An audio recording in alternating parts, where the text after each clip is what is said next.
Hey everyone, it's me, Budget Board Gamer. It's been a little while, hasn't it? I'm not the proudest of that fact. Um, there's been a lot going on my end of things, as I kind of tried to express in the last video I posted. But I could go on and on about that for a while, and it's not going to change that I've more or less been absent for the last half of a year.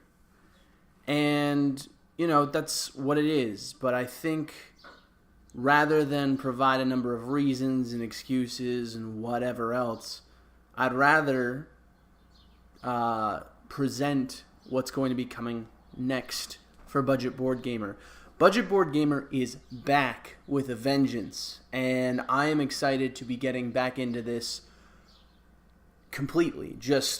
I've got a lot of plans, I've got a lot of ideas, I've got a lot of stuff that I'm looking to do, and I'm excited to be moving forward with the project and taking a new look at what being the Budget Board Gamer means for me, taking a new look at what kind of videos I want to be creating moving forward. I'm in a new place, I've got a new haircut, I'm gonna have a new desk. I'm just using a little dinky thing right now, but I'm going to have a new desk to work with. I'm going to have we're moving forward in a new frame of mind. And I think the biggest reason why that is because I've reassessed recently what being the Budget Board Gamer means. As I kind of already said, this is getting a little cyclical. So let's focus on this.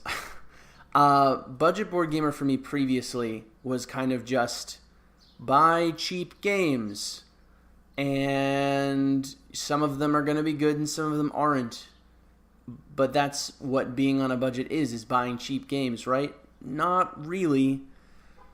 When you budget out for a board game, it should be for a game that's good, not just for a game that's cheap. And limiting game selection based on the price of the game feels somewhat arbitrary. And frankly, most of my games in my collection are not $35 or less retail. Sure, I'll buy them on sale, I'll get deals, so on and so forth. But, most of the games that I own are pretty pricey. Some of them are rather expensive, like Scythe. And I'm not going to be focusing on super expensive games, but I'm going to be focusing on games that you get a lot out of. I want to take a look at games and say, how much can I get out of this game? How many plays can I get out of this game? And how much more can I get out of something for my money? So you may be paying a lot up front, but the long-term benefits will be much better. It's kind of like when you're purchasing furniture or something for a new house or whatnot. You want to get the stuff that's going to last, not necessarily the stuff that's super cheap on the onset.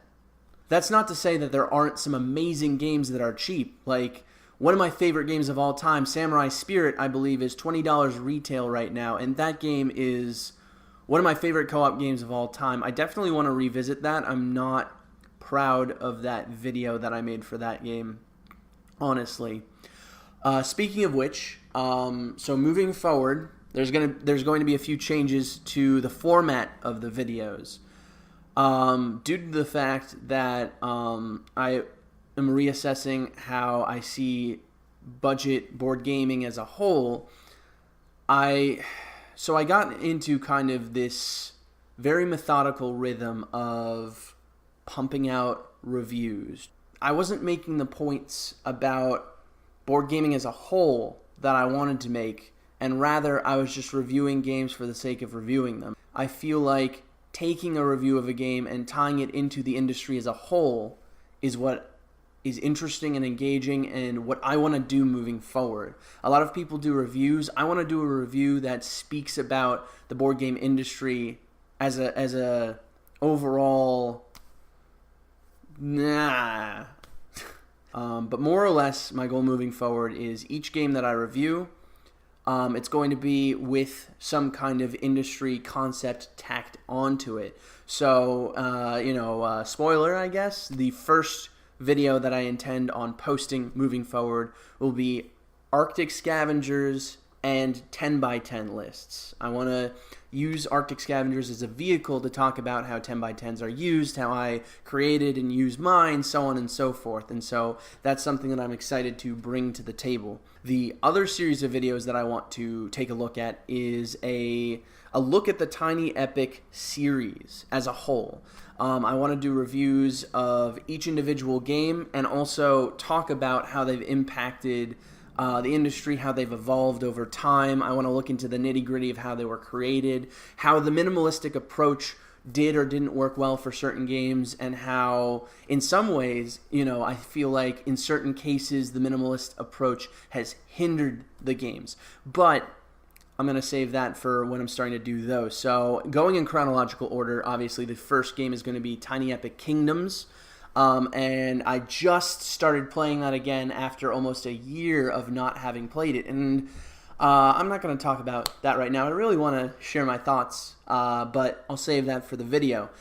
In terms of video releases and whatnot, so now, I've got my full-time job and stuff. I got to pay the bills. I got to make money. Long story short in that respect, I'm not going to have as much time to work on these videos, but I ideally will have 2 videos out a month. No promises in that respect. That's going to be a lot of work, especially with the kind of videos I want to make. And it also depends on what kind of format I end up using. Previously videos were very scripted. I don't want to have a script moving into these videos anymore. I feel like that's not transparent enough, not genuine enough, I want to just be able to talk to you as an audience and be genuine, be me, without needing, to read off of a script or whatever, because that just feels so fake. It feels, I don't like it. But at the same time, I want to have structure. I want to have scenes that I'm doing, throughout an episode or whatnot. So depending on the format that I go with and depending on how conducive that is to editing and how conducive that is to easily filming it in a way that will get out those 2 episodes a month. Ideally, that's what I want to do. One from the Tiny Epic series and one from the, concept review, whatever you want to call them, series. I'll probably call them something and have playlists for those moving forward once things are started up. The biggest thing to take away from this, though, for me personally, is all of you people who have subscribed to this channel, thank you very much. I appreciate your support, and frankly, there was a lot of encouragement in that regard during my hiatus. Even while I wasn't producing stuff, I had people subscribing and following and stuff, and that was deeply meaningful to me. I want to say that I don't care if anyone sees these videos. I'm going to keep making them anyway, but I really do. I like being heard. I think everyone does to a certain degree. And when I create these videos, while I'm doing them for me, I'm doing them for me to express my opinions. And when there's no audience to express my opinions to, it becomes difficult to rationalize continuing to do this to a certain degree. I love this. I love doing this, and I'm so happy to be back into it. It's been far too long since I've done anything like this. And so I'm really excited to delve back into the nitty-gritty of that. But what I'm getting at is, so this channel, after this video, and possibly the first video that I'm going to post here as well, I'm going to be posting all of my videos to Games on Tape, which is Smith Networks YouTube. There's going to be a link somewhere around here. And in the description as well. But moving forward, I am a member of the Games on Tape organization. I'm the producer of the organization. And, when I first started this series, it was kind of in tandem with that group. And, I was very new to all of this, to everything. And I didn't really know what to expect. But in the last year or so, I've made some really genuine connections with the individuals of that group, and obviously I've become very entrenched and engaged and a part of that as a whole. That's more or less it for right now. Ideally, I'm going to be getting my desk here sometime this weekend. I've already started. I have 4 or so ideas for different episodes that I want to do for the concept videos, that series. And then I obviously have started playing Tiny Epic Kingdoms to start moving forward through that series. So work has already begun. Hopefully those videos will be coming up soon. I have no guarantee as to when those will be hitting online, and it's all very amorphous because we all have stuff that we're doing. But I'm looking forward to doing all of that, and I'm looking forward to reestablishing myself as someone with thoughtful opinions. That's really what this is at the end of the day. I want to create thoughtful discussions about board games through my videos, and I feel like this is going to be the way to do it, and I'm really excited to give it a shot. And if it doesn't work, then we move forward and we try something new, but this time without the 6-month hiatus. But I'm really excited to be back into this. Yeah, so that's Budget Board Gamer, new and improved. I don't know what I'm doing with my life.